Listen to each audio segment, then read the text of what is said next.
On to the Open Division Championships. These are going to be at Escondido High School this Saturday, November 20th. Double checking that, yes, it is this Saturday, 7 p.m., Escondido High School. Number 1, Carlsbad. Number 2, Cathedral Catholic.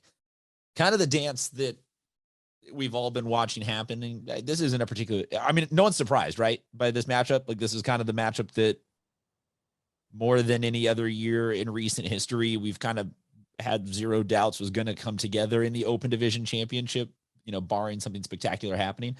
Nothing spectacular did happen in the semifinals, so let's break it down. What do we see here? What are we saying about this game? Bodie Da Silva from Scorebook Live. Let's get it started with you while Tommy gets adjusted to his home studio setup. I'm sure that you can make a case for both teams winning this one. It feels like Cathedral maybe has a little bit more actual firepower, but Carlsbad does not have a loss yet this year. I'm curious where you take this. Yeah, so as you said, not really a surprise. For me, they've been number 1 and 2 all season long. And even going back in the spring season, they finished 1 and 2 for me. So this is kind of what I came to expect. And I'm glad to see they're both here because I think this is the best possible matchup that we're going to see in the Open Division. Just looking at it, I think, how does Carlsbad stop Cathedral's rushing attack? We know they're going to run and run and run probably 80% of the time, if not more. So when Cathedral does go in the air, are they going to complete easy passes or how's that work? And then on the other side, since Carlsbad's had senior running back Paulo Barak back, the offense is just, I mean, it was good before when you have an excellent quarterback, but when you've got a top flight running back there, it's made teams even more difficult to try and guard them. So I think if he has a big game, Carlsbad will be right in it. And I will go Carlsbad by a field goal. Is that what I want? Let's get a last second field goal. That's what I'm hoping for. These two teams were also the 2020 Open Division Championship. I have that correct? No, this was the 2019 semi. Who did Carlsbad most recently play against in the finals? Was it against? They lost to Helix. It was lost to Helix. Okay. Yeah. Yeah. Carlsbad won 21-20 at Cathedral in 2019. Deal. It was trying to double check all my numbers there on the fly. Tommy Morris, fresh cut, fresh look here for the final segment of this podcast. We're talking about the Open Division game. Bodie has Carlsbad by a field goal. What do you got?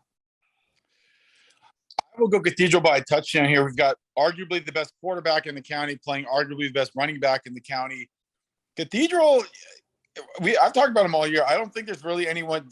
They're slightly a step above everybody else, and it's not a knock on the rest of the county. I just think that they're slightly above everyone else as far as just the talent level. And again, the only losses, I think, again, off the top of my head, I'm remembering, are Southern Section teams. So this is, in my opinion, a school that could beat anybody else in the county. And I like them by a touchdown here. And that's supposed to be a huge compliment to Carlsbad to say that they are going to be within a touchdown, because I don't think anyone else in the county could keep it that close. So I like Cathedral in this one. I smile because we just posted it to SD Prep Insider on Twitter, on Instagram for our polls. Is it hard to go for 300 plus yards in 2 games in a row? And it's already been quote tweeted, not for app Big Moves Wash. The specifically discussed person has already been notified of his poll. I'll close this out with just, man, I struggle to pick against Carlsbad because they are that number 1. And I historically have always gone for I will side with you until you prove me otherwise. But Lucky Sutton and the offense for that Cathedral Catholic team just feels as threatening and lethal of a group as they have had with any of the previous championship teams. I will side with you, Bodie. I'll go with Carlsbad by a field goal, but it's my lowest confidence of any of the games that we're talking about today. Anything that we missed? Any of our divisions of football? What else can we cover? I just want on record that I'm the only one that picked Cathedral. Yes. Okay. Yep. Yeah, I'll just a couple notes of that Open Division game, but Carlsbad comes in, they've won 16 in a row. So that's something I think that's kind of flown a little bit under the radar. They haven't lost since that Open Division championship in 2019. And from Cathedral's point of view, the only 2 losses is, Tommy, as you said, one was to Corona Centennial and then another up at De La Salle. So you never can, I mean, no one else in San Diego would have taken on that schedule. They did, they competed. And in San Diego, their closest win was a 2-touchdown win over Torrey Pines to start the year when they turned the ball over 5 times. So no one in San Diego's really come close so far, but we'll see if Carlsbad can give them the best game. Terrifying stats on both sides. Both of those are very, very good football teams, and proud to have them representing all of us in the finals. If you want more, follow Bodie at SD Preps, at SB Live CA. Bodie, what do you got coming down the pipeline content-wise here that people can look forward to?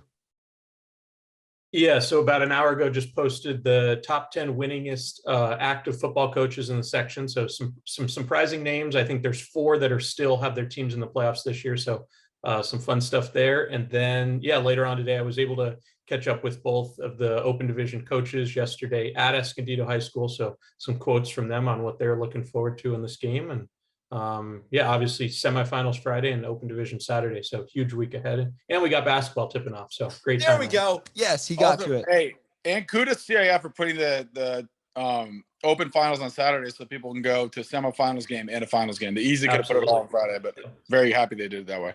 Yes, that's huge. I don't think they did that the last time that we had it. I think the last one was on a Friday, if I remember correctly. Yeah, I don't remember, but yeah, this is the ideal schedule. And Escondido is going to be fine.